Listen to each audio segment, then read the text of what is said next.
80 years ago, the Andrew Freedman home on the Grand Concourse in the Bronx was a lavish preserve for the once rich. There was imported furniture from Belgium, handmade curtains, servants to make up the beds, and a pastry chef who specialized in centerpieces that looked like houses and lit up from the inside. That's all a little hard to imagine today. This building was a retirement home with a strange mission: to allow broke gentry to live like they were still rich for free. Since the home closed in the 1980s, entire floors have stood vacant. That's about to change.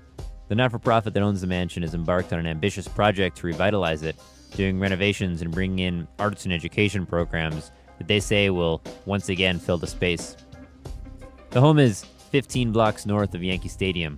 It's a limestone mansion on the scale of the White House in a neighborhood of low brick apartment buildings. The home was named after its wealthy Jewish benefactor. Andrew Freedman made his millions in real estate at the end of the 19th century. Later, he likely padded that fortune as a prominent member of Tammany Hall, the famously corrupt New York City political machine. When he died in 1915, Freedman's will stipulated that most of his millions go towards the plight of the so-called cultured poor. In its heyday, the home housed 100 formerly wealthy residents at a time. It was and is an insane prospect to me that the wealthy in decline needed to continue to live in a life of opulence even though they've lost their money. It is an insane prospect. When the home folded in the 1980s, a local social service group called the Mid-Bronx Senior Citizens Council bought the building.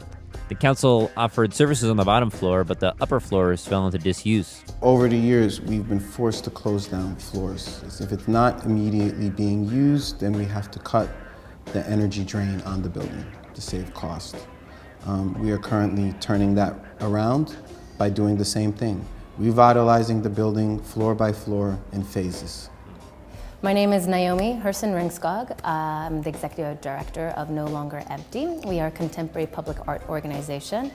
And what we do is we take empty storefronts or empty buildings and we transform them into site-responsive contemporary art exhibitions. This home was built in 1922 and started operating, I believe, in 1924. They had this committee system where everybody was obliged to participate. Now, it could be the decorations committee or it could be the thrift shop committee, but they had also the library committee of getting new books, and they had a projector as well. So the title of the exhibition is called This Side of Paradise, and it's very much talking about the history and the nostalgia and the memory of this site. A lot of the artists are referencing this decay of the rooms or of even memory. The exhibition is an early stage in the Mid-Bronx Council's long-term plan to revitalize the building. Within the next few years, the mansion is expected to house a small business incubator, a media center, and an apprenticeship program for green construction jobs, among other ambitious projects. The council has already set up a bed and breakfast on the ground floor, and the refurbished grand ballroom and the public spaces downstairs are nearly ready to be rented out for events.